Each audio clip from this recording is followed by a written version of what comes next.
Hello friends, welcome to my channel. I am Dr. Veena Sethi, Associate Professor in Chemistry and my today's topic is Illingam diagrams.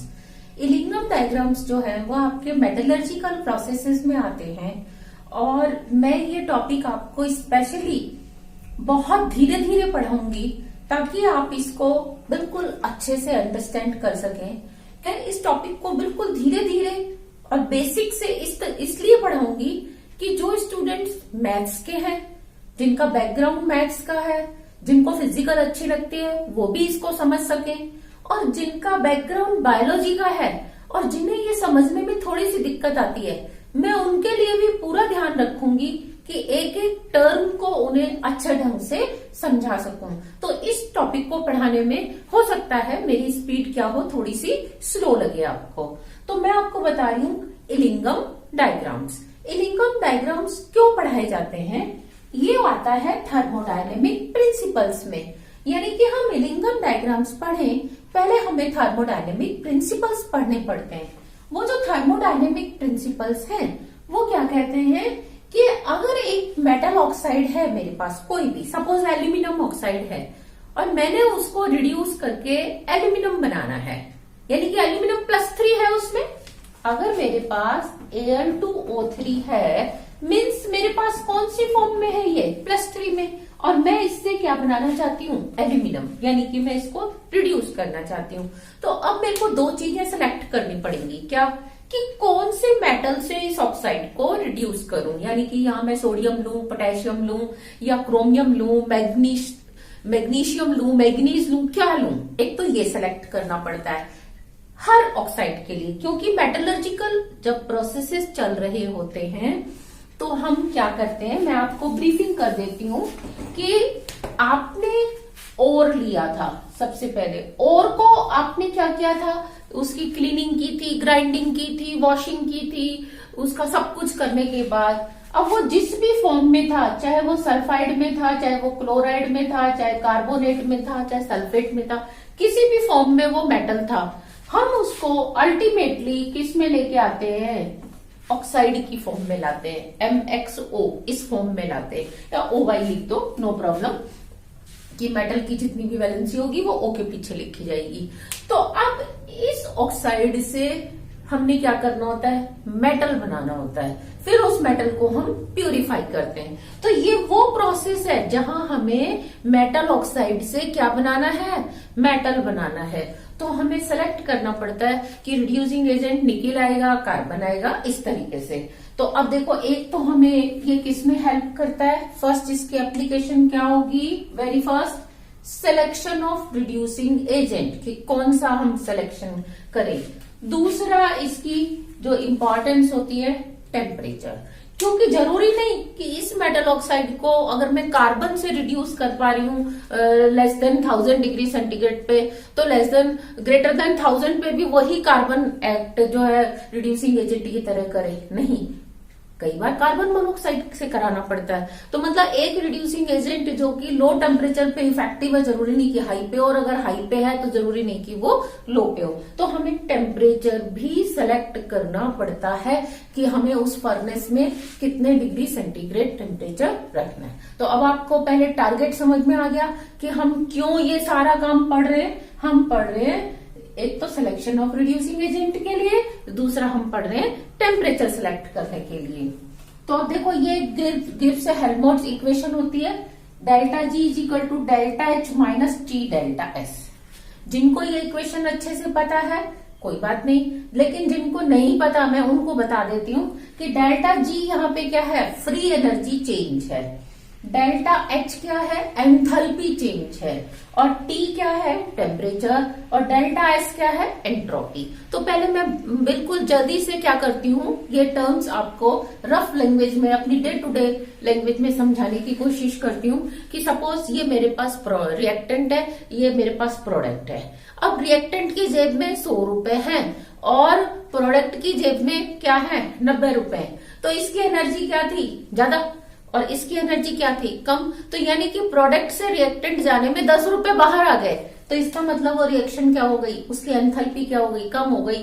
तो हम क्या कहेंगे कि वो exothermic reaction है। तो वहां पे अगर मैं प्रोडक्ट माइनस रिएक्टेंट करूंगी, क्या, प्रोडक्ट की एनर्जी माइनस रिएक्टेंट की एनर्जी। तो 90 माइनस 100 करूंगी तो क्या होने वाला है मेरे पास, -10 आने वाले। तो वहां पे डेल्टा एच क्या आएगा, नेगेटिव आएगा, वो एक्सोथर्मिक होगी। लेकिन सपोज मेरे पास यहाँ पे थे कितने रुपए, 90, और यहाँ पे थे 100, तो अब मैं प्रोडक्ट माइनस रिएक्टेंट करूंगी तो इसने 90 से 100 कैसे बनाए होंगे, एटमॉस्फेयर से लिया होगा कुछ ना कुछ 10 रुपए, तभी तो यहाँ 100 हुए।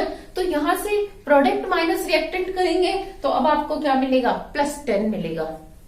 तो वहां एंथैल्पी कितनी होगी, उसकी पॉजिटिव होगी। तो डेल्टा एच नेगेटिव कब होगी, जब प्रोडक्ट की एनर्जी कम है रिएक्टेंट से, और ये पॉजिटिव कब होगी, जब प्रोडक्ट की एनर्जी ज्यादा है। एंथैल्पी के बाद आता है एंट्रोपी। एंट्रोपी क्या होती है, एंट्रोपी को भी बहुत सारे बच्चे नहीं समझ पाते हैं, तो मैं उनको ये बता रही हूँ कि जैसे कि ये मेरे पास A था और ये मेरे पास क्या था, B था। तो अब ये देखो, ये सॉलिड है और ये लिक्विड है। तो अब आप बताओ, सॉलिड थोड़ा सा रेगुलरली अरेंज होगा, जबकि लिक्विड क्या होगा, कम अरेंज होगा। तो जो जितना ज्यादा रेगुलरली अरेंज होता है या कम जगह लेता है, स्पेस कम ऑक्यूपाई करता है, तो हम क्या कहते हैं, उसकी एंट्रोपी कम है। लेकिन जो जितनी ज्यादा जगह लेता है, क्योंकि लिक्विड जो है पानी के कंपैरिजन में ज्यादा लेगा और रैंडमनेस ज्यादा होगी, ये रैंडमनेस कम होगी, इसमें रैंडमनेस क्या होगी, ज्यादा होगी। तो अब देखो हम क्या कहेंगे कि प्रोडक्ट की रैंडमनेस ज्यादा है, यानी कि एंट्रोपी ज्यादा है, किससे, रिएक्टेंट से।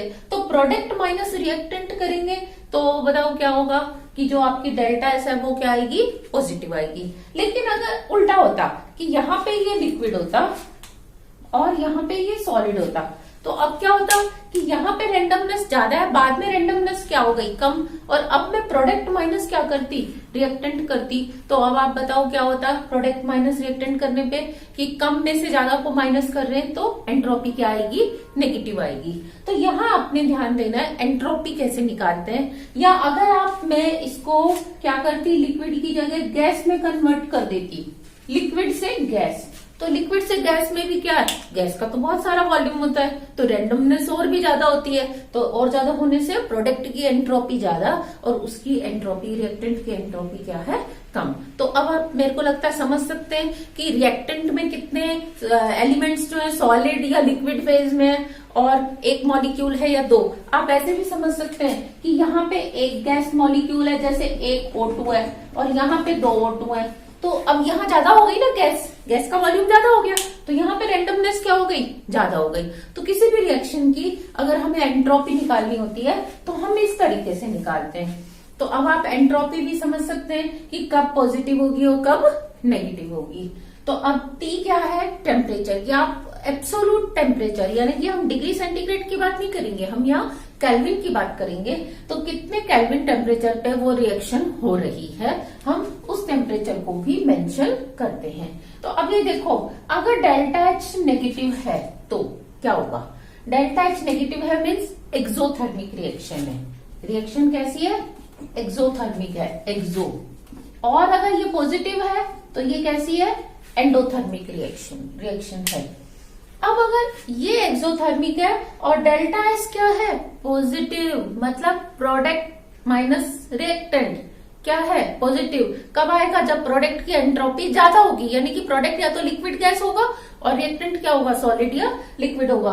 तो जब ये पॉजिटिव है तो इसमें देखो आप क्या करो, डेल्टा एस को ऐसे मत रखो, यही हमसे थोड़ी सी समझने में दिक्कत होती है।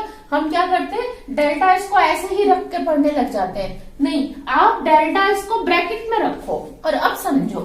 ये देखो, डेल्टा एच नेगेटिव, तो ये नेगेटिव, और ये क्या है, पॉजिटिव। आपने इसको यहाँ पॉजिटिव रखा, तो अब ये पॉजिटिव इस माइनस से मल्टीप्लाई होके क्या हो जाएगा, माइनस। ये पहले ही माइनस, तो अब बताओ डेल्टा जी क्या आने वाला है, माइनस आने वाला है। तो जब डेल्टा जी नेगेटिव होगा, जितना डेल्टा जी नेगेटिव होगा, रिएक्शन क्या होगी, फिजिबल होगी, यानी कि उतना ज्यादा जाना आगे की तरफ, प्रोडक्ट की तरफ जाना चाहती है, तो वो स्पॉन्टेनियस होगी। तुरंत मिलाते ही मेटल ऑक्साइड में मेटल में आया, रिड्यूस हो जाएगा। तो ये था पहला केस, जब रिएक्शन एक्सोथर्मिक है, ध्यान दो, और डेल्टा एस क्या है, पॉजिटिव। फिर मैं बता रही हूँ, डेल्टा एस पॉजिटिव मतलब कि आप यहाँ सॉलिड से लिक्विड या फिर किस में चले गए, गैस में चले गए तो एंट्रोपी ज्यादा हो गई, तो प्रोडक्ट माइनस रिएक्टेंट क्या होगा, पॉजिटिव आएगा। नेक्स्ट केस में मैं क्या कर, अब मैं सेकंड केस देख रही हूं, यानी कि डेल्टा एच तो नेगेटिव, लेकिन एंट्रोपी भी क्या है, नेगेटिव। अब बताओ एंट्रोपी नेगेटिव कब होगी, जब प्रोडक्ट की एंट्रोपी कम होगी, यानी कि यहाँ पे आपको मिलेगा सॉलिड, यहाँ आपके पास क्या होगा, लिक्विड या गैस, यानी कि लिक्विड गैस कन्वर्ट हो रही है किसमें, सॉलिड में। तो अब आप देखो ज्यादा है एंट्रोपी से ज्यादा रैंडमनेस से कम रैंडमनेस में जा रहे हैं, तो अब प्रोडक्ट माइनस रिएक्टेंट करेंगे तो ये क्या आएगा, नेगेटिव। अब देखो डेल्टा एस नेगेटिव है, अगेन मैंने आपको कहा कि डेल्टा एस को ब्रैकेट में रखो, अब आपने इसको क्या रखा, नेगेटिव। इस नेगेटिव से मल्टीप्लाई होके क्या बनने वाला है, पॉजिटिव। ये देखो ये पूरी टर्म अब किस में हो जाएगी, पॉजिटिव में, और डेल्टा एच क्योंकि ये तो नेगेटिव ही है तो ये नेगेटिव। अब बताओ यहाँ नेगेटिव का साइन कब आ सकता है, ये नेगेटिव साइन तब आ सकता है जब इस पूरे की वैल्यू लेस देन हो किससे, इससे। तो मैं इसको ऐसे एक्सप्लेन करती हूँ कि जब T delta S less than है किससे, डेल्टा एच से, ये डेल्टा एच की वैल्यू क्या होनी चाहिए, कम होनी चाहिए किससे, टी डेल्टा एस की कम हो डेल्टा एच से। तो जब ये वैल्यू ज्यादा बड़ी होगी और ये पॉजिटिव हो चुका है ना, क्योंकि आपने माइनस को माइनस से मल्टीप्लाई किया प्लस, तो टी क्या होना चाहिए, लेस होना चाहिए। टी लो टेम्परेचर होगा तो ये पूरा क्या होगा, कम होगा, और डेल्टा एच की वैल्यू क्या होगी, ज्यादा होगी, तब डेल्टा जी क्या आएगा, नेगेटिव। और अगर आपने यहाँ टेम्परेचर हाई कर दिया तो क्या होगा, ध्यान दो, यहाँ हाई कर दिया तो ये बहुत जल्दी मल्टीप्लाई हो जाएगा, तो इसकी वैल्यू ज्यादा हो जाएगी, इसकी वैल्यू क्या हो जाएगी, कम, और ओवरऑल क्या हो जाएगा, पॉजिटिव। तो हम उस केस को नहीं पढ़ेंगे, वो रिएक्शन फिजिबल नहीं होगी। नेक्स्ट, अगर ये एंडोथर्मिक रिएक्शन है, एंडोथर्मिक रिएक्शन है तो बताओ डेल्टा एच क्या होने वाला है, डेल्टा एच होने वाला है प्लस, डेल्टा एच प्लस का हो गया। अब एंट्रोपी क्या कह रहा है, पॉजिटिव, यानी कि प्रोडक्ट की ज्यादा रिएक्टेंट की कम। तो अब यहाँ इस केस में देखो कि गैस बन रही है किससे, सॉलिड या लिक्विड से, या सॉलिड से लिक्विड गैस बन रहा है। तो अब आप ध्यान दो कि जब आप इसको पॉजिटिव ले रहे हो तो यहाँ आप क्या लगाओगे, प्लस का निशान, और जब आप इसको प्लस करोगे तो अब ध्यान दो क्या होगा, ये प्लस इससे मल्टीप्लाई होके क्या होने वाला है, माइनस। तो अब आप चाहते हो क्योंकि ये प्लस है तो ये वैल्यू क्या हो जाए, बड़ी हो जाए, यानी कि T delta S greater than हो किससे, डेल्टा एच से। तो अब इसकी वैल्यू क्या आएगी, नेगेटिव। तो हम कहेंगे ये ज्यादा कब हो सकता है, जब टेम्परेचर क्या हो, हाई। आगे तो अब हमने 3 कंक्लूजन ड्रॉ किए हैं, इनको बिल्कुल पकड़ के रखना है, स्ट्रॉन्ग पॉइंट, कि अगर एंडोथर्मिक रिएक्शन है, एंट्रोपी पॉजिटिव है तो एनी टेम्परेचर विल वर्क। ये नेगेटिव है, ये भी नेगेटिव है, तो ओनली कौन सा टेम्परेचर बताया था, यहाँ हाई है तो वहां लो टेम्परेचर पे, और ये दोनों पॉजिटिव हैं तो हाई टेम्परेचर पे रिएक्शन क्या होगी, फिजिबल। आप इसको खुद भी निकाल सकते हो, आपने इसको रटना नहीं है, आपने खुद ने सॉल्व करना है। ओके, नेक्स्ट, डेल्टा जी को हम और किससे रिलेट करते हैं, हम रिएक्शन कांस्टेंट से भी करते हैं, कि कोई रिएक्टेंट है प्रोडक्ट में कन्वर्ट हो रहा है तो के क्या होगा, concentration of product divide by concentration of reactant. K को हम ऐसे भी लिखते हैं, K is equal to concentration of product divide by concentration of reactant. तो यहाँ देखो इसका फॉर्मूला क्या होता है, delta G is equal to minus R T L N K. क्या होना चाहिए, हमेशा पॉजिटिव होना चाहिए, क्योंकि ये ऊपर वाली वैल्यू ज्यादा होगी, नीचे वाली वैल्यू कम होगी, तभी तो के क्या आएगा, पॉजिटिव आएगा। तो हम क्या देखते हैं, जब के पॉजिटिव है यानी कि रिएक्टेंट से प्रोडक्ट बन रहा है और फॉरवर्ड डायरेक्शन में रिएक्शन चल रही है, तो डेल्टा जी क्या होगा, नेगेटिव आने वाला है। और अगर ये रिएक्टेंट ज्यादा बन रहा हो, प्रोडक्ट कम हो, तो रिएक्शन बैक डायरेक्शन में आ रही है, तो डेल्टा जी फिर पॉजिटिव हो जाएगा। ये बात समझ में आ गई।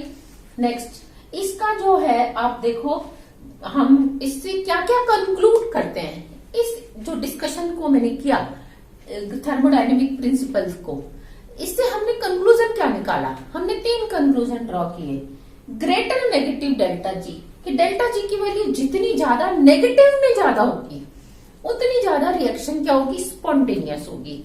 कहने का मतलब क्या है कि रिएक्टेंट की एनर्जी से प्रोडक्ट की एनर्जी को हम कंपेयर करें तो ओवरऑल क्या होना चाहिए, लॉस होना चाहिए, यानी कि रिएक्टेंट की ज्यादा और प्रोडक्ट की कम होनी चाहिए, तब जाके वो रिएक्शन क्या चलती है, उतनी जल्दी आगे चलती है। अगर 2 रिएक्शन है, ध्यान दो, ए से बी और बी से सी ये बन रहा है, ओके।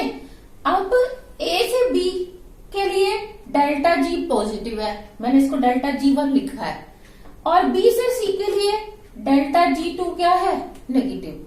तो अल्टीमेटली ए से सी बन भी सकता है और नहीं भी, ये डिपेंड करेगा कि डेल्टा G2 अगर ज्यादा है किससे, डेल्टा G1 से, तो अल्टीमेटली वो नेगेटिव की तरफ जा रहा है। तो इसमें हम क्या करते हैं कि अगर कोई चेन रिएक्शन है उसमें किसी एक स्टेप के लिए पॉजिटिव डेल्टा जी भी है तो भी वो कैरी ऑन हो जाती है, आगे प्रोसीड हो जाती है, अगर बाकी के स्टेप्स की क्या है, बहुत ज्यादा नेगेटिव है, क्योंकि वो उससे ओवरकम हो जाती है। तो ये रिएक्शन तभी प्रोसीड होगी जब डेल्टा G2 यानी कि जिस स्टेप के लिए नेगेटिव है वो बहुत ज्यादा नेगेटिव हो इन कंपैरिजन टू जिस स्टेप के लिए पॉजिटिव है उससे। नेक्स्ट तीसरा कंक्लूजन, ए से बी बन रहा है, सी से डी, ये 2 अलग अलग रिएक्शन है। यहां तो देखो वही चेन रिएक्शन चल रही थी, यहां पे क्या है, ए से बी बन रहा है एक, सी से डी बन रहा है, 2 रिएक्शन है। तो अल्टीमेट क्या हो रहा है, ए और सी किस में कन्वर्ट हो रहे हैं, बी और डी में कन्वर्ट हो रहे हैं।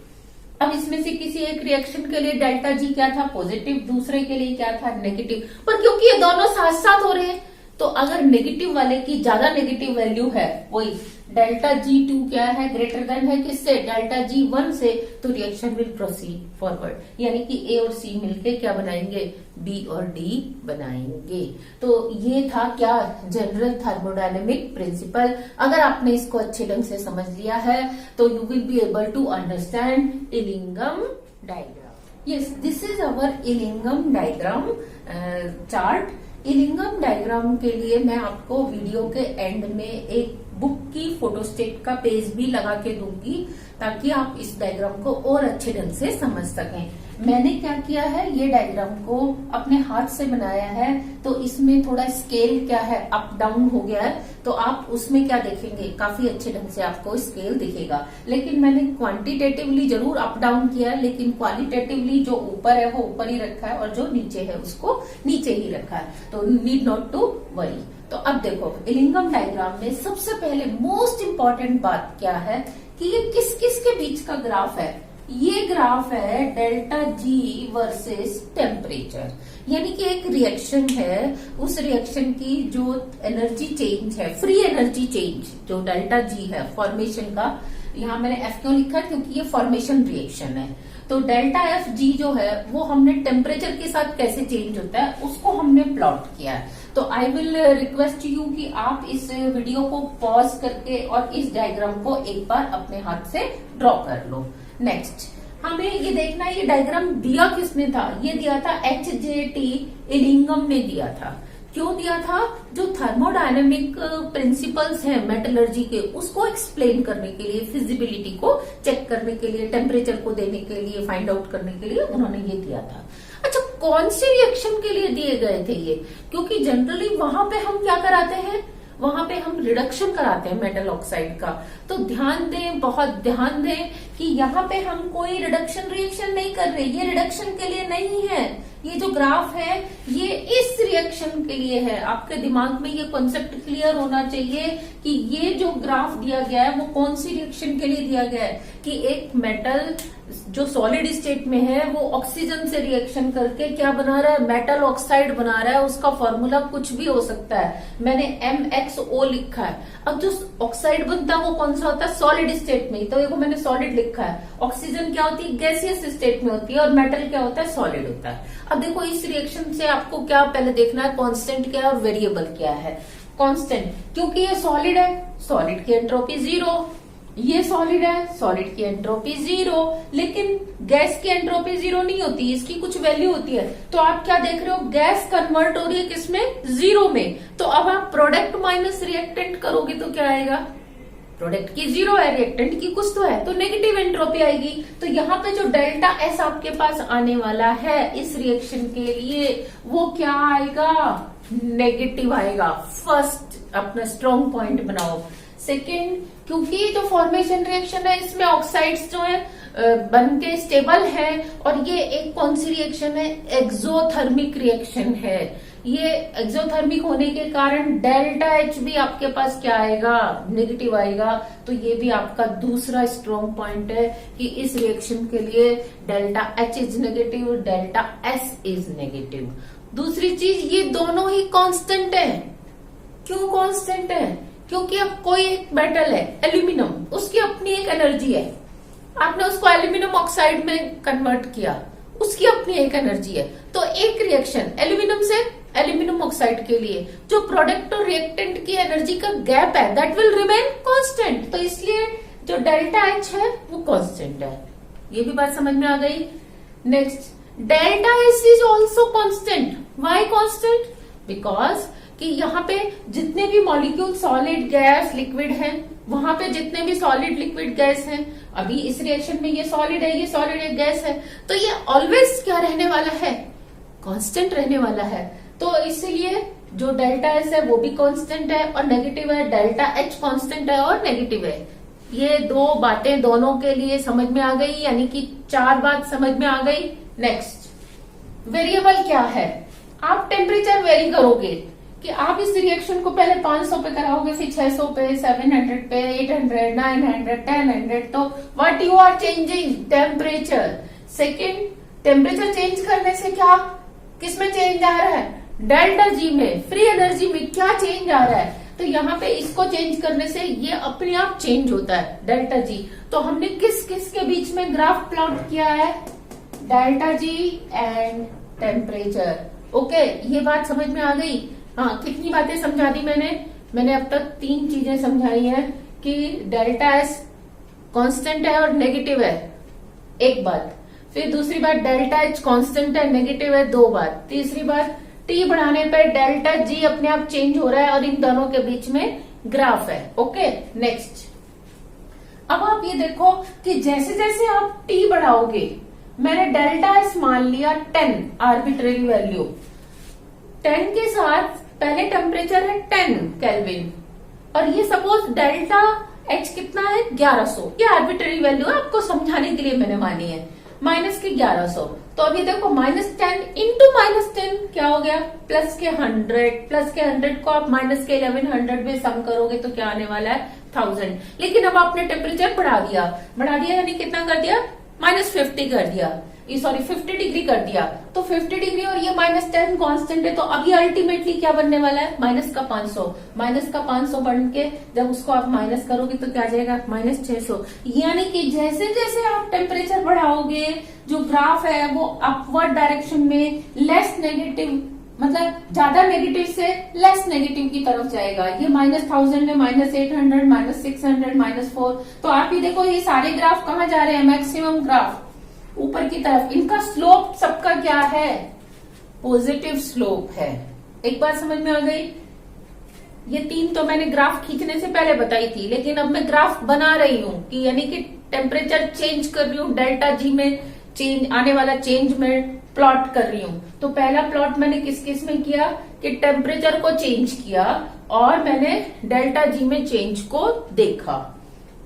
नेक्स्ट, ये ग्राफ बिल्कुल इसी तरीके से आते हैं, स्ट्रेट लाइन सारे ग्राफ आते हैं। लेकिन कई बार क्या होता है, बहुत से मेटल ऐसे होते हैं जो जरा सा गर्म करते ही मेल्ट हो जाते हैं, वो खुद ही मेल्ट हो जाते हैं। तो बताओ अब क्या होने वाला है, यानी कि ये मेटल अब सॉलिड ना रहकर मेटल ही किस में कन्वर्ट हो गया, लिक्विड में। अब इसकी तो कुछ ना कुछ होगी ना एंट्रोपी लिक्विड की, और अगर ये बॉईल हो गया तो फिर तो हम इसको पढ़ेंगे ही नहीं। अभी हम सिर्फ यहीं तक देख रहे हैं कि अगर मेटल खुद मेल्ट हो गया तो क्या हो गया, क्या होगा, क्योंकि इसकी तो 0 है। पहले आप यहां से यहां यानी कि गैस को खाली 0 में कर रहे थे, अब आप लिक्विड को भी 0 पे कर रहे हो तो ज्यादा नेगेटिव वैल्यू आने वाली है ना आपके पास डेल्टा इसकी। यानी कि पहले अगर -10 आ रही थी तो अब दो चीजें 0 में जा रही है तो मैंने कितना मान लिया, -20 मान लिया। तो जैसे ही कोई टेम्परेचर बढ़ाने पे मेटल मेल्ट होता है तो क्या होगा, अब ये एंट्रोपी में ज्यादा चेंज आएगा, -20 को इससे 10 से मल्टीप्लाई करोगे तो क्या हो जाएगा 200, क्योंकि माइनस है तो ये प्लस हो जाएगा। अब उसको आप माइनस के 1100 से करोगे तो क्या आ जाएगा 900 आ जाएगा। तो इस तरह से हमने क्या, तो जैसे कि आपने देखा जिंक क्या है 692 केल्विन के नीचे सॉलिड है, 692 केल्विन टेम्परेचर पे ये मेल्ट हो जाता है, यानी कि 690 केल्विन तक तो ये सॉलिड रहता है। 690 केल्विन के आगे क्या हो जाता है, ये खुद लिक्विड में चेंज हो जाता है। तो यहाँ जो एंट्रोपी चेंज था वो -10 की जगह क्या हो जाता है -20 हो जाता है। और जब ये -20 हो जाता है तो अब ये ज्यादा तेजी से बढ़ेगा ना। टेम्परेचर तो आप बढ़ा ही रहे थे, पर अगर उसी टेम्परेचर के ऊपर मैं नोट करूं कि एक तो वो मेटल सॉलिड ही रहे, एक उसी टेम्परेचर पे वो अगर लिक्विड है, तो इसलिए मैंने अब यहाँ टेम्परेचर को 1 मिनट के लिए समझाने के लिए कांस्टेंट कर दिया। तो टेम्परेचर कांस्टेंट है, ये बढ़ गया। तो अब ये देखो जो -1000 आना था ये क्या हो गया -900 ही रह गया। तो ये ग्राफ जो कि ऐसे जाना चाहिए था ना इस स्लोप के साथ, वो इसके साथ ना जाके थोड़ा सा एब्रप्ट हाई हो गया। ये देखो इस तरीके से ग्राफ ना जाके कैसे चला गया थोड़ा सा ऊपर। और अगर ये और ज्यादा मेल्ट हो जाए, अभी तो 10% मेल्ट हुआ, सपोज 20%, 40%, 80% पूरा मेल्ट हो जाए, पूरा मेल्ट होता जाएगा तो ये वैल्यू क्या होती जाएगी, बढ़ती जाएगी। तो इसकी वैल्यू क्या होगी, लेस नेगेटिव की तरफ जाता जाएगा, तो नीचे से ऊपर की तरफ तेज चला जाएगा। तो आप ये देखो एक तो जिंक का ग्राफ इस तरीके से जा रहा है, ऐसे ही ये जो मैग्नीशियम ऑक्साइड मैंने बनाया है, मैग्नीशियम यहाँ तक तो क्या होता है सॉलिड होता है, लेकिन मैग्नीशियम का मेल्टिंग पॉइंट भी कम है। तो मैग्नीशियम इस टेम्परेचर के आगे क्या होता है एकदम से इसका ग्राफ इस तरह से ना जाके इसका स्लोप बढ़ जाता है और ये ऊपर की तरफ हाई हो जाता है। तो ये था अगर वो मेटल क्या हो रहा है बीच में मेल्ट हो रहा है। अच्छा, अब इसका नेक्स्ट आता है ये जो दो ऑक्साइड्स मैंने लिखे हैं, मर्क्यूरी ऑक्साइड और सिल्वर ऑक्साइड, ये दोनों ऑक्साइड की वैल्यू देखो कि ये पॉजिटिव पे चली गई। पहले तो ये नेगेटिव थे यहाँ पे, लेकिन जैसे ही आपने टेम्परेचर बढ़ाया तो हाई टेम्परेचर पे ये क्या हो गया, डेल्टा जी की वैल्यू 0 से भी ऊपर आ गई, पॉजिटिव की तरफ चली गई। अब जब ये पॉजिटिव पे चली गई तो क्या होगा, ये ऑक्साइड्स स्टेबल नहीं होंगे, reaction will come back side, यानी कि प्रोडक्ट से क्या बन जाएंगे, रिएक्टेंट बन जाएंगे। और ये दोनों ऑक्साइड तुरंत किस में कन्वर्ट हो जाएंगे, ये Hg जो O है ये Hg में कन्वर्ट हो जाएगा और ये किस में कन्वर्ट हो जाएगा, सिल्वर में कन्वर्ट हो जाएगा। ओके, तो ये इन दोनों ग्राफ के बारे में जो कि हाई टेम्परेचर पे क्या हो रहे हैं, 0 से भी delta G is equal to 0 से भी क्या जा रहे हैं, ऊपर जा रहे हैं। नेक्स्ट इस ग्राफ में हम क्या देखते हैं कि एक तो वो ऑक्साइड जिसके लिए वैल्यू -800 है, दूसरा वो ऑक्साइड जिसके लिए -1000 डिग्री है, -1000 है जी की वैल्यू। अब जब डेल्टा G0 जिसके लिए जितना ज्यादा होगा वो क्या होगा, उतना ज्यादा स्टेबल ऑक्साइड होगा।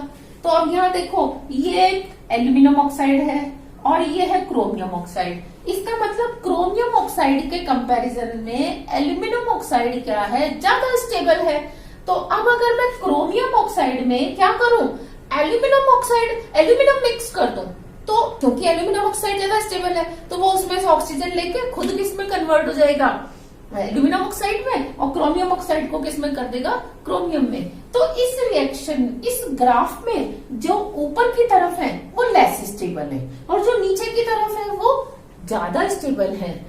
ये टेम्परेचर के साथ कि इस टेम्परेचर पे ये स्टेबिलिटी है, इस टेम्परेचर पे ये स्टेबिलिटी है, इस टेम्परेचर पे ये स्टेबिलिटी है। तो कई बार हम देख रहे हैं वो क्रॉस भी कर रही है, जैसे कि यहाँ देखो एल्यूमिनियम ऑक्साइड को और मैं डिस्कस करूं इसके साथ, यहाँ पे ये क्रॉस कर रहा है मैग्नीशियम के साथ। तो एल्यूमिनियम और मैग्नीशियम इस टेम्परेचर ए टेम्परेचर से नीचे, इस टेम्परेचर से नीचे कौन ज्यादा स्टेबल है, मैग्नीशियम ऑक्साइड। एल्यूमिनियम ऑक्साइड कम स्टेबल है। इसका मतलब एल्यूमिनियम ऑक्साइड में मैं मैग्नीशियम डालूंगी, एल्यूमिनियम ऑक्साइड में मैं मैग्नीशियम मिलाऊंगी तो ये इसको रिड्यूस करके एल्यूमिनियम प्लस मैग्नीशियम ऑक्साइड बना देगा। लेकिन इस टेम्परेचर के आगे कौन स्टेबल है? एल्यूमिनियम ऑक्साइड, मैग्नीशियम ऑक्साइड कम स्टेबल है। तो अब क्या होगा, इस टेम्परेचर की अगर ऊपर मैं रिएक्शन करूंगी तो मैग्नीशियम ऑक्साइड एल्यूमिनियम से रिएक्शन करके क्या बना देगा? मैग्नीशियम और एल्यूमिनियम ऑक्साइड, यानी कि रिएक्शन क्या हो जाएगी? रिवर्स हो जाएगी। तो इस तरीके से हम क्या देखते हैं कि ये ग्राफ हमें ये भी बताते हैं कि कौन सा ऑक्साइड किस टेम्परेचर पे बाकी के ऑक्साइड से ज्यादा स्टेबल है या कम स्टेबल है। अब इसके बाद दो और इम्पोर्टेंट लाइन इसमें है जो मैं आपको समझाना चाहती हूँ। एक लाइन ये है कार्बन डाइऑक्साइड की, दूसरी लाइन ये है कार्बन मोनोऑक्साइड की। कार्बन डाइऑक्साइड की लाइन आप देखो थोड़ा सा चेंज है, बिल्कुल स्ट्रेट, यानी कि टेम्परेचर कितना ही बढ़ाते जाओ there is no change in delta G. आप कार्बन डाइऑक्साइड के लिए अगर रिएक्शन लिखते हो तो ऐसे ही लिखोगे, इसमें ये सॉलिड है, ये गैस है, ये भी गैस है। तो आप क्या देख रहे हो इसमें कि गैस गैस में, और मॉलिक्यूल्स का नंबर भी बराबर है, एक मॉलिक्यूल। सॉलिड की तो 0 है, तो यहाँ पे एंट्रोपी चेंज क्या होगा? Delta S will be equal to 0। Delta S का कोई रोल ही नहीं है। जब ये 0 हो गया, आपने टेम्परेचर कितना ही बढ़ाया, इट विल रिमेन 0। तो delta G will be equal to delta H only. तो ये जो यहाँ पे कार्बन डाइऑक्साइड की रिएक्शन है, it is independent from entropy. It is independent from entropy भी नहीं कहना चाहिए, हमें कहना चाहिए टेम्परेचर। कितने टेम्परेचर बढ़ा लो, डेल्टा जी की वैल्यू रिमेन सेम। अगर डेल्टा जी -400 है तो -400 पे ही ये रिएक्शन आगे तक चलती जाती है। एक तो ये लाइन। नेक्स्ट इंटरेस्टिंग लाइन है इसमें कार्बन मोनोऑक्साइड। अब कार्बन मोनोऑक्साइड के लिए आप देखो ध्यान से क्या हो रहा है कि स्लोप नेगेटिव है, ऐसे नीचे जा रहा है। क्यों? क्योंकि इसकी रिएक्शन आप कैसे लिखोगे? Carbon plus oxygen gives 2CO। Balance करोगे तो यही रहेगी रिएक्शन। अब इस रिएक्शन में ये तो सॉलिड है, सॉलिड मतलब 0 एंट्रोपी। ऑक्सीजन गैस है, 1 मॉलिक्यूल। कार्बन मोनोऑक्साइड गैस है, कितने मॉलिक्यूल? 2। तो यहाँ पे उल्टा प्रोडक्ट की एंट्रोपी ज्यादा है, रिएक्टेंट की एंट्रोपी क्या है? कम। तो प्रोडक्ट की एंट्रोपी माइनस रिएक्टेंट की एंट्रोपी करोगे तो डेल्टा एस क्या आएगा? यहाँ पे पॉजिटिव आएगा। तो देखो यहाँ पे मैंने टेम्परेचर अगर वही 10 मैंने जो आर्बिट्रेरी वैल्यू ले रखी थी वही ली, और एंट्रोपी मैंने क्या कर दी? 200। लेकिन किसकी? पॉजिटिव की। यहाँ मैंने पॉजिटिव 200 किया है। तो अब इसको मैं मल्टीप्लाई करूंगी तो ये क्या हो जाएगा? 2000 और ये तो मैं 1100 कांस्टेंट लेके चल रही हूँ डेल्टा एच की वैल्यू हर रिएक्शन के लिए। तो ये मैंने 1100 आर्बिट्रेरी माइनस की वैल्यू ले ली। अब इन दोनों को जब मैं जोड़ूंगी तो ये क्या आ जाएगा? -3100। अब बताओ उसी टेम्परेचर यानी कि -10 पे ही ये ग्राफ कैसे जा रहा है?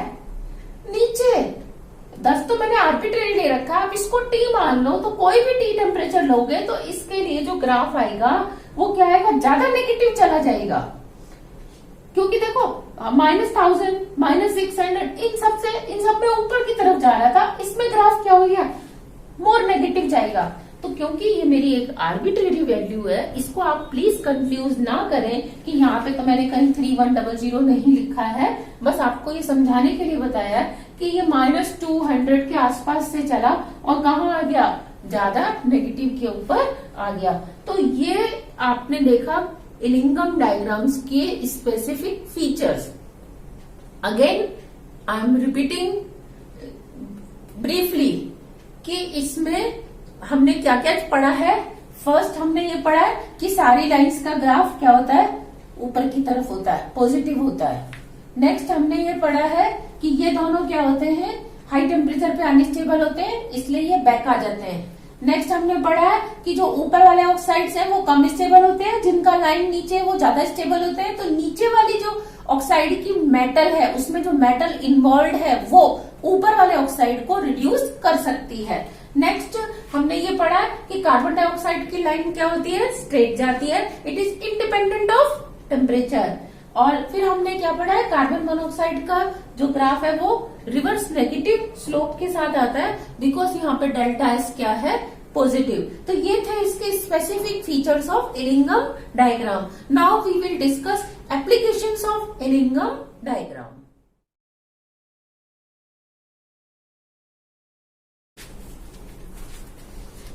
एप्लीकेशंस ऑफ इलिंगम डायग्राम्स में हम क्या देखते हैं कि इस इलिंगम डायग्राम की ये 5 एप्लीकेशंस हैं। फर्स्ट है reducing nature of carbon and carbon monoxide, कि हम किसी मेटल ऑक्साइड के लिए लो टेम्परेचर पे कार्बन लें या कार्बन मोनोऑक्साइड लें, क्या लें, इसका हम डिस्कस करेंगे। और हम पता लगाते हैं कि हाई टेम्परेचर पे कौन सा बेटर है, लो टेम्परेचर पे कौन सा बेटर है। सेकेंड है रिडक्शन ऑफ मेटल ऑक्साइड, कि अगर कोई मेटल ऑक्साइड है तो हम उसकी कौन सी रिड्यूसिंग एजेंट से रिएक्शन कराएं। नेक्स्ट रिडक्शन ऑफ हेमाटाइट, हम क्योंकि आयरन की मेटलर्जी बहुत ज्यादा डिस्कस की जाती है, क्योंकि आयरन की हमारी डे टू डे लाइफ में एप्लीकेशंस क्या है, बहुत ज्यादा है, तो इसलिए हम पढ़ते हैं रिडक्शन ऑफ हेमाटाइट। और next is reduction of cuprous oxide, copper भी हम बहुत ज्यादा काम में लाते हैं, and reduction of zinc oxide. तो इसमें हम सबसे पहले देखते हैं reducing nature of carbon and carbon monoxide, क्योंकि ये हमारी एक बेसिक इक्वेशन है, delta G is equal to delta H minus T delta S. और मैंने आपको समझाया था कि डेल्टा एस को ऐसे ना रख के आप इसको ब्रैकेट में रख के पढ़ा करो।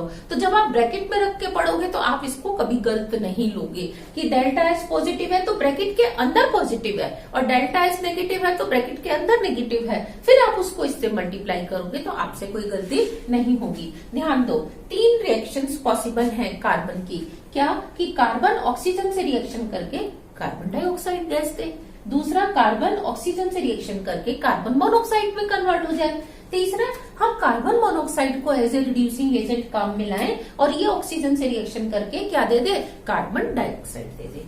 अब तीनों रिएक्शंस को ध्यान से देखते हैं हम। ये सॉलिड है, ये गैस है, ये गैस। तो यहाँ देखो, एक सॉलिड एक गैस, यानी कि रैंडमनेस एक की है, एंट्रोपी यहाँ एक की है, तो देयर इज नो चेंज। तो डेल्टा एस क्या हो जाएगा, 0। जितनी गैस एक वॉल्यूम यहाँ है, एक वॉल्यूम यहाँ है, तो रैंडमनेस 0। फिर उसका जो चेंज है वो 0, तो delta S is equal to 0। लेकिन यहाँ देखो, 2 सॉलिड है, एक गैस है, और यहाँ 2 गैस मॉलिक्यूल बन रहे हैं, यानी कि डबल गैस बन रही है। तो यहाँ रैंडमनेस ज्यादा हो रही है, तो प्रोडक्ट माइनस रिएक्टेंट करोगे तो क्या हो जाएगा, पॉजिटिव आ जाएगा डेल्टा एस। लेकिन नीचे वाली रिएक्शन के लिए 2 carbon monoxide, 1 oxygen, 3 gas molecules react करके 2 गैस बना रहे हैं, तो ओवरऑल तो रैंडमनेस कम हो रही है ना, तो एंट्रोपी प्रोडक्ट माइनस रिएक्टेंट करेंगे तो क्या हो जाएगा, negative, delta S is equal to negative. अब अगर हम इनका ग्राफ देखें तो क्या होगा, देखो पहले मैंने रखा delta S is equal to 0, यहाँ पे 0 रख दिया, तो ये पूरी टर्म क्या बनने वाली है, 0 बनने वाली है। जब ये पूरी टर्म 0 हो गई तो अब डेल्टा जी किस पे डिपेंड करेगा, डेल्टा एच पे, इंडिपेंडेंट ऑफ दिस टेम्परेचर। तो इसीलिए ये जो ग्राफ है स्ट्रेट लाइन आएगा, ये फर्स्ट रिएक्शन के लिए where delta S is equal to 0। Next, जब डेल्टा एस पॉजिटिव है, तो जब डेल्टा एस पॉजिटिव है, 2 कार्बन मोनोऑक्साइड में कन्वर्ट हो रहे हैं, तो यहाँ देखो पॉजिटिव होने से जब आप इसको पॉजिटिव रखोगे तो ये टी से मल्टीप्लाई होके क्या हो जाएगा, नेगेटिव हो जाएगा, तो डेल्टा जी और नेगेटिव जाएगा, तो आपको ऐसा ग्राफ मिलेगा इस तरीके। नेक्स्ट, आपने कार्बन मोनोऑक्साइड को अगर लिया तो कार्बन मोनोऑक्साइड ऑक्सीजन से मिलकर CO2 बनाती है, यहाँ delta S is equal to क्या है, नेगेटिव। तो जब ये नेगेटिव है, नेगेटिव से मल्टीप्लाई होके क्या हो जाएगा, पॉजिटिव हो जाएगा, तो डेल्टा जी पॉजिटिव होगी, यानी कि ऊपर की तरफ ग्राफ जाएगा। तो ये आपको ग्राफ कैसा मिलता है, इस तरीके से ग्राफ मिलता है, क्योंकि इस ग्राफ में यहाँ हमने क्या प्लॉट किया, डेल्टा जी की वैल्यू, और यहाँ हमने क्या प्लॉट किया, टेम्परेचर। तो अब आप ये देखो, एक पॉइंट ऐसा आता है जहां पे ये तीनों ग्राफ एक दूसरे को इंटरसेक्ट करते हैं, वो होता है 983 केल्विन। तो 983 केल्विन से नीचे इस तरफ टेम्परेचर पे कौन ज्यादा स्टेबल है, किसका ग्राफ नीचे है, ये वाला। ये ग्राफ किसका था, ध्यान दो, कार्बन मोनोऑक्साइड का। तो इसका मतलब कार्बन मोनोऑक्साइड जो है इन्वॉल्व हो सकती है किसके अंदर, किसी भी ऑक्साइड के जो भी इसके ऊपर है उन ऑक्साइड्स के रिडक्शन में। कार्बन मोनोऑक्साइड का ऑक्साइड कौन है, CO2। तो हम लो टेम्परेचर पे क्या करेंगे, कार्बन मोनोऑक्साइड को एज ए रिड्यूसिंग एजेंट काम में ला सकते हैं। लेकिन इस टेम्परेचर के इधर देखो, किसका ग्राफ नीचे है, ये वाला ग्राफ नीचे है, नंबर 2। नंबर 2 किसका है, कार्बन का, कार्बन प्लस ऑक्सीजन। तो अब हम वही जिसका ग्राफ इसके ऊपर था, इलिंगम डायग्राम में हमने देखा था बहुत सारे ग्राफ ऐसे जा रहे थे, तो जिन सबका ग्राफ इसके ऊपर है वहां हम किसको काम में ला सकते हैं, इसको काम में ला सकते हैं, कार्बन को। तो हाई टेम्परेचर पे carbon is the best reducing agent और लो टेम्परेचर पे carbon monoxide is the best reducing agent. लेकिन फिर भी हम कार्बन को ज्यादातर प्रिफर नहीं करते हैं, या एक आपने देखा होगा ब्लास्ट फर्नेस में टेम्परेचर जो है 1600-1700 ही रखा जाता है। क्यों रखा जाता है, क्योंकि वहीं पे क्या होगा, इसका रिडक्शन प्रोसेस आयन ऑक्साइड का हम पढ़ेंगे। नेक्स्ट, हम कार्बन को ज्यादातर प्रिफर क्यों नहीं करते, इसलिए नहीं करते कि बहुत सारे मेटल कार्बन से रिएक्शन करके हाई टेम्परेचर पे क्या बना देते हैं, मेटल कार्बाइड्स बना देते हैं। फॉर्मूला कुछ भी हो सकता है, डिपेंड करेगा कि आपने मेटल क्या लिया है। दूसरी इसकी लिमिटेशन क्या होती है कि हाई टेम्परेचर को मेंटेन करना क्या होता है, मुश्किल होता है। हमें ऐसी फर्नेसेस चाहिए होती हैं, हमें ऐसा फ्यूल चाहिए होता है जो क्या कर सके, इसका रिडक्शन करवाने के लिए हाई टेम्परेचर को कंट्रोल कर, अपने को बियर कर सके हाई टेम्परेचर को। तीसरा इसकी जो लिमिटेशन होती है कि हाई टेम्परेचर पे बहुत सारी अदर रिएक्शंस भी हो सकती हैं, impurities can also get involve in the metallurgy. तो हम क्या देखते हैं कि इस तरीके से हाई टेम्परेचर को हम ज्यादातर प्रिफर नहीं करते हैं। तो इसका मतलब हम लो टेम्परेचर को करते हैं, लो टेम्परेचर को करते हैं तो इसका मतलब किसको करते हैं, हम कार्बन मोनोऑक्साइड को करते हैं। अच्छा, अब जब कार्बन मोनोऑक्साइड को हम प्रिफर करेंगे, लेकिन यहाँ पे भी एक लिमिटेशन है, क्या कि कार्बन मोनोऑक्साइड एक पॉइजनस गैस है, तो हमें इसको केयरफुली हैंडल करना होता है। ऐसे नहीं कि कहीं पे भी छोड़ दिया, लीक हो गई, कुछ हो गया। तो ये आप सब जानते हैं, carbon monoxide is dangerous for our health, तो इसीलिए इसको भी हम ध्यान से काम में लाते हैं। अब आती है इसकी next application, reduction of metal oxide, जिसमें हम जनरल डिस्कस करेंगे कि कोई भी मेटल ऑक्साइड है तो हम उसका रिडक्शन कैसे करें।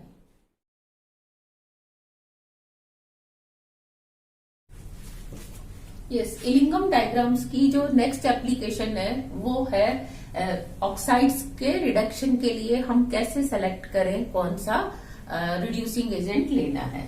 सपोज ये एक मेटल ऑक्साइड है जो कि सॉलिड होता है, आपने उसको कन्वर्ट करना है मेटल में और ऑक्सीजन में, तभी तो वो क्या होगा, रिड्यूस होगा।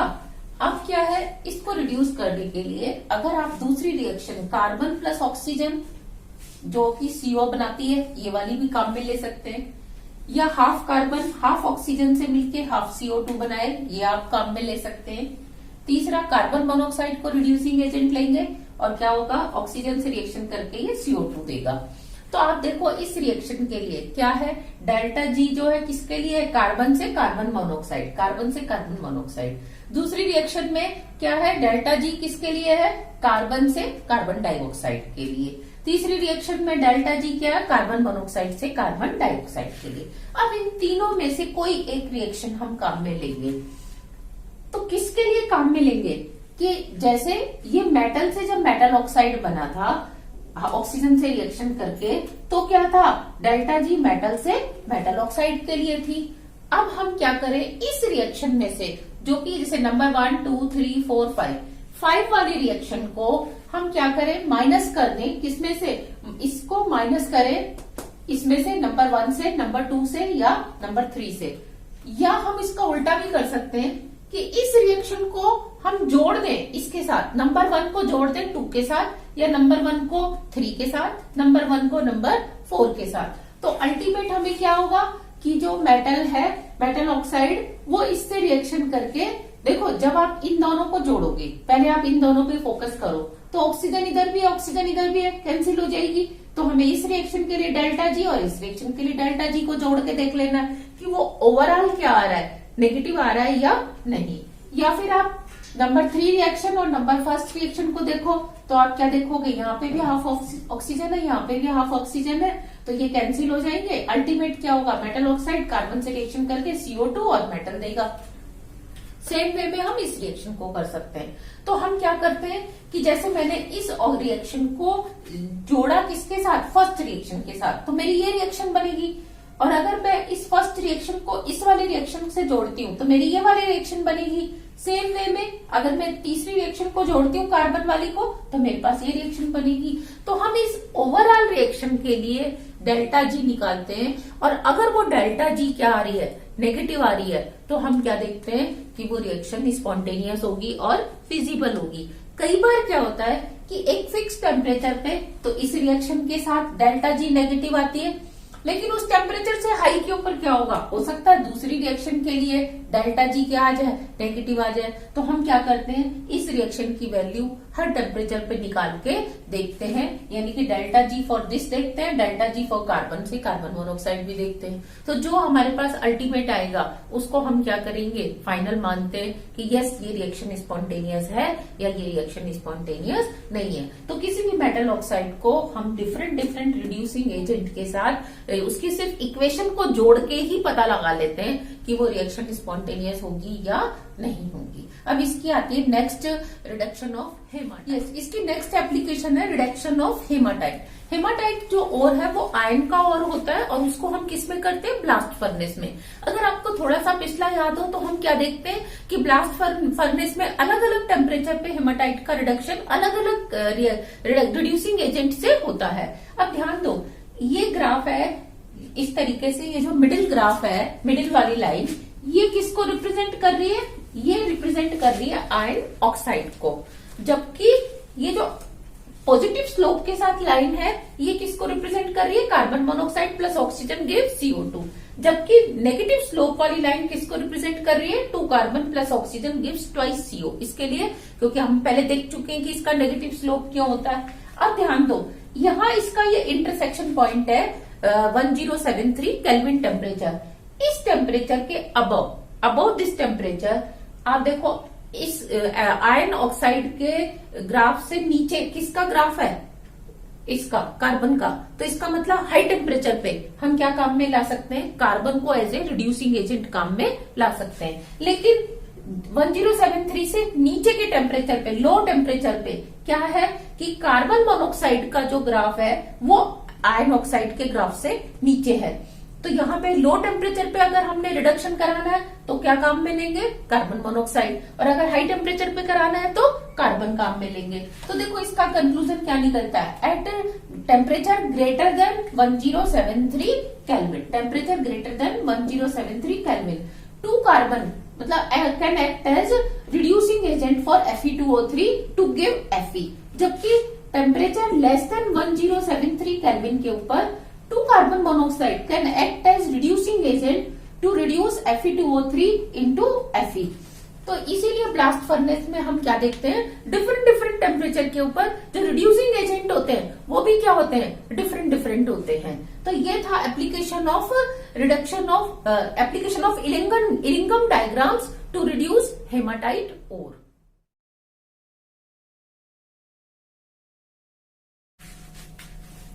इलिंगम डायग्राम की जो नेक्स्ट एप्लीकेशन है वो है reduction of copper oxide.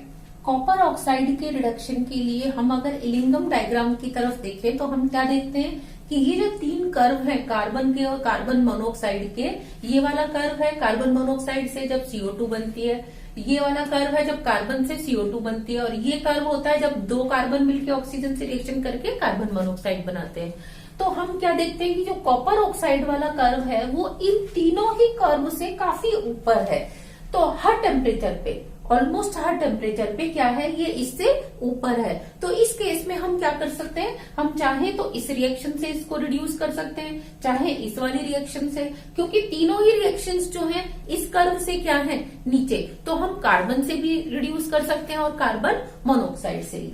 Actually जो कॉपर के जो ओर होते हैं उसमें क्या होता है, copper sulphide plus iron sulphide होता है, और ये दोनों का मिक्स्ड ओर हमें मिलता है। इसके अंदर हम स्मेल्टिंग प्रोसेस से हम क्या करते हैं, जो मेटलर्जी में स्मेल्टिंग प्रोसेस आता है उस प्रोसेस से हम कॉपर सल्फाइड को ऑक्साइड मतलब ऑक्साइड में कन्वर्ट करते हैं ऑक्सीडेशन से। तो हमें मिल जाता है copper sulphide plus sulphur dioxide इसमें से बाहर निकल जाती है। साथ में हम FeS को भी क्या करते हैं, रिमूव कर देते हैं। तो ये जो कॉपर ऑक्साइड आपको मिलता है मेटलर्जिकल प्रोसेस में, इसको आप कार्बन से भी रिड्यूस कर सकते हो with this reaction, carbon monoxide से भी और carbon goes to carbon dioxide, इससे भी, और ये हर टेम्परेचर के ऊपर पॉसिबल है। तो ये हम कैसे देख पाए, जब हमने इलिंगम डायग्राम में देखा कि ये जो कर्व है ये इन तीनों ही कर्व से क्या है ऊपर, तो here we can use anything.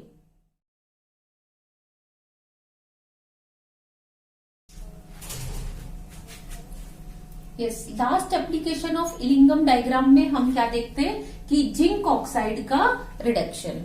Zinc oxide को अगर हमने रिड्यूस करना हो तो अगेन हम क्या देखते हैं, इलिंगम डायग्राम ऑफ जिंक ऑक्साइड। तो हमने देखा कि जो जिंक ऑक्साइड का इलिंगम डायग्राम है वो इस तरीके से है।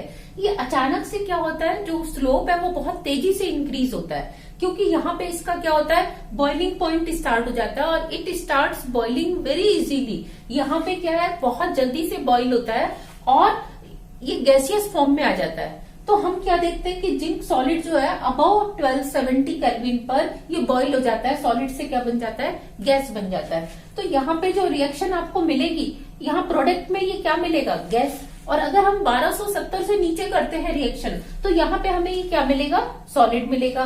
तो जो फ्री एनर्जी चेंज आएगा वो डिफरेंट आएगा। तो हमने ये देखा कि ये कर्व था कार्बन से कार्बन मोनोऑक्साइड बनने का, और ये वाला कर्व किसका था, जिंक से जिंक ऑक्साइड। तो अगर हम यही रिएक्शन क्या करें, ग्रेटर देन 1270, क्योंकि ये दोनों कर्व कहाँ मीट करते हैं, 1270 केल्विन के ऊपर मीट करते हैं। तो हमने देखा कि इनके इंटरसेक्शन के बाद वाले पे ये जो गैप है, ये गैप क्या बहुत ज्यादा है। ये गैप बहुत ज्यादा होने से डेल्टा जी की वैल्यू क्या आती है, नेगेटिव में बहुत ज्यादा आती है, इसीलिए ये रिएक्शन स्पॉन्टेनियस बहुत इजीली हो जाती है। और अगर हम इसको 1270 से नीचे करेंगे तो ये गैप क्या है, कम, तो ये उतनी स्पॉन्टेनियस रिएक्शन नहीं होती। तो हम क्या करते हैं, एट टेम्परेचर ग्रेटर देन 1270 के ऊपर जिंक इसमें कन्वर्ट हो चुका होता है, तो हमको जिंक ऑक्साइड क्या होता है, इजीली कार्बन से रिड्यूस होकर जिंक और कार्बन मोनोऑक्साइड देता है। तो ये था रिडक्शन ऑफ जिंक। ये हमने किसकी हेल्प से किया, इलिंगम डायग्राम से। हमें जब ये नॉलेज मिली कि 1270 के बाद कराए तो क्या होगा, ज्यादा आसानी से होगा। साथ में हम क्या देखते हैं कि टेम्परेचर चेंज करने पर मेटल्स की रिएक्टिविटी क्या होती है, चेंज हो जाती है। उनकी रिड्यूसिंग नेचर क्या होती है, चेंज हो जाती है। कैसे, जो आपने इलिंगम डायग्राम में देखा था कि कोई कर्व इससे कट रहा है, कोई ऐसे क्रॉस हो रहा है, कोई ऐसे, तो इनका बिहेवियर इधर और इधर क्या होगा, अलग अलग होगा। इस केस में इस क्रॉस सेक्शन से नीचे अगर ये वाला मेटल ए क्या कर रहा है, इसको रिड्यूस कर पा रहा है, तो हाई टेम्परेचर पे ये जो बी मेटल है ये ए के ऑक्साइड को क्या कर देगा, रिड्यूस कर देगा। तो हम मेटल्स की रिएक्टिविटी देखते हैं एट लो टेम्परेचर, यानी कि क्रॉस सेक्शन से पहले। तो ये आती है कैल्शियम की ग्रेटर देन है, मैग्नीशियम से greater than aluminium, then chromium, then zinc, iron, nickel. जबकि हाई टेम्परेचर पे अगर हम इन्हीं मेटल्स की रिएक्टिविटी देखें तो उसका सीक्वेंस क्या आता है, calcium greater than aluminium, then magnesium, chromium, iron, zinc and nickel. तो ये थी applications of Ellingham diagram. Now we will see limitations of Ellingham diagram.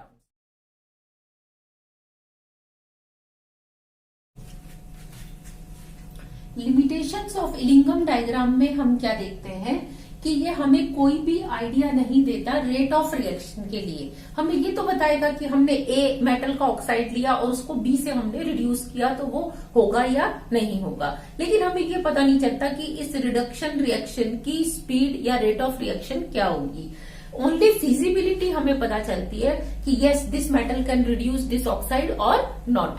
Second, ये जो हम फिजिबिलिटी भी बताते हैं, ये प्रिज्यूम क्या करते हैं हम, इससे delta G zero equal to R T L N K, हम इस रिएक्शन से ही उसको निकालते हैं और ये प्रिज्यूम करते हैं कि के जो है वो किसके ऊपर है, इस रिएक्शन के लिए है कि प्रोडक्ट रिएक्टेंट में और रिएक्टेंट प्रोडक्ट में, यानी कि रिवर्सिबल रिएक्शन एज्यूम करके के की वैल्यू निकाली जाती है। जबकि ऐसा हमेशा होता नहीं है। कई बार क्या होता है कि जो प्रोडक्ट है वो रिएक्टेंट में तो मैंने उल्टा लिख दिया, रिएक्टेंट जो है वो प्रोडक्ट में तो क्या हो रहा है, कन्वर्ट हो रहा है, लेकिन प्रोडक्ट वापस रिएक्टेंट में नहीं आता, यानी कि रिवर्सिबल रिएक्शन नहीं होती। तो उस केसेस में फिर हम कैसे पता लगाएं? यानी इन्होंने तो एज्यूम कर लिया कि इसके लिए के की वैल्यू ये है और ये मान लिया कि ये रिवर्सिबल चल रही है, जबकि वो रिवर्सिबल हो सकता है ना हो रही हो रिएक्शन, वो सॉलिड हो रिएक्टेंट या प्रोडक्ट, वो रिवर्स ना आ रहा हो, तो इसके बारे में हमें इससे पता नहीं चलता। और हमने क्या देखा कि जो टेम्परेचर अगर हम ग्रेटर देन 983 रखते हैं तो क्या होता है, this is the best reducing agent, कि 2 कार्बन मिलके कार्बन मोनोऑक्साइड बनाए। लेकिन अगर हम लेस देन रखते हैं 983 से तो हमको ये वाला बेस्ट रिड्यूसिंग एजेंट मिलता है। लेकिन वास्तव में क्या है कि हम हाई टेम्परेचर पे कार्बन को प्रिफर नहीं करते। क्यों नहीं? हम हाई टेम्परेचर पे कार्बन मोनोऑक्साइड को ही प्रिफर करते हैं, लो पे तो कर लेते हैं, लेकिन हाई टेम्परेचर पे हम इस रिएक्शन को प्रिफर नहीं करते।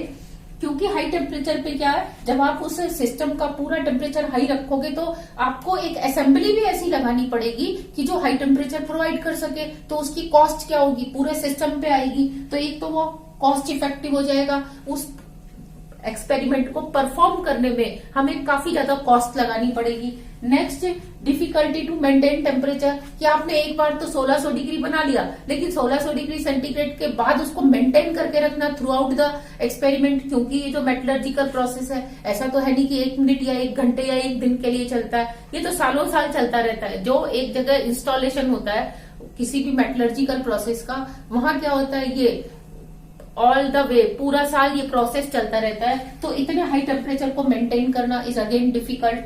नेक्स्ट, हाई टेम्परेचर पे बहुत सारे मेटल जो बने, यानी कि आपने तो मेटल ऑक्साइड से क्या बना दिया, मेटल बना दिया, लेकिन वो मेटल आगे क्या करेगा, कार्बन जो बीच में पड़ा हुआ उससे रिएक्शन करके कार्बाइड बना देगा। तो अब हम कार्बाइड तो चाहते नहीं, हम तो क्या चाहते हैं कि मेटल ऑक्साइड रिड्यूस हो और सिर्फ मेटल मिले हमें। तो हम क्या देखते हैं कि ये इसकी क्या थी, कुछ लिमिटेशंस थी। और ये मैंने आपको बता ही दिया कि कार्बन मोनोऑक्साइड को प्रिफर करते हैं हाई टेम्परेचर पे, प्रिफर्ड एट लो टेम्परेचर, ना कि हम कार्बन को। नेक्स्ट जो है एल्यूमिनियम और मैग्नीशियम ऑक्साइड है। ये एक एग्जांपल देखो कितना अच्छा है कि अगर आपने टेम्परेचर 1665 से अबव रखा हुआ है, हाई रखा हुआ है, तो हम क्या देखते हैं, एल्यूमिनियम मैग्नीशियम ऑक्साइड को रिड्यूस करके मैग्नीशियम और एल्यूमिनियम ऑक्साइड दे देता है। यानी कि यहाँ एल्यूमिनियम एक रिड्यूसिंग एजेंट की तरह एक्ट कर रहा है। लेकिन अगर हम टेम्परेचर लेस देन 1665 रखें तो हम क्या देखते हैं कि जो मैग्नीशियम है ये रिड्यूस कर रहा है एल्यूमिनियम ऑक्साइड को, और क्या बना रहा है, मैग्नीशियम ऑक्साइड और एल्यूमिनियम। तो हमने क्या देखा कि इस तरीके से टेम्परेचर चेंज करते ही, मतलब आप किसी को सर्टिफाइड नहीं कर सकते कि ये मेटल इस ऑक्साइड को क्या करेगा, रिड्यूस करेगा, या ये मेटल ऑक्साइड इस मेटल से रिड्यूस नहीं होगा। टेम्परेचर चेंज करते ही उसका सर्टिफिकेशन भी क्या होता है, चेंज हो जाता है। तो ये इसकी क्या थी, कुछ लिमिटेशंस थी।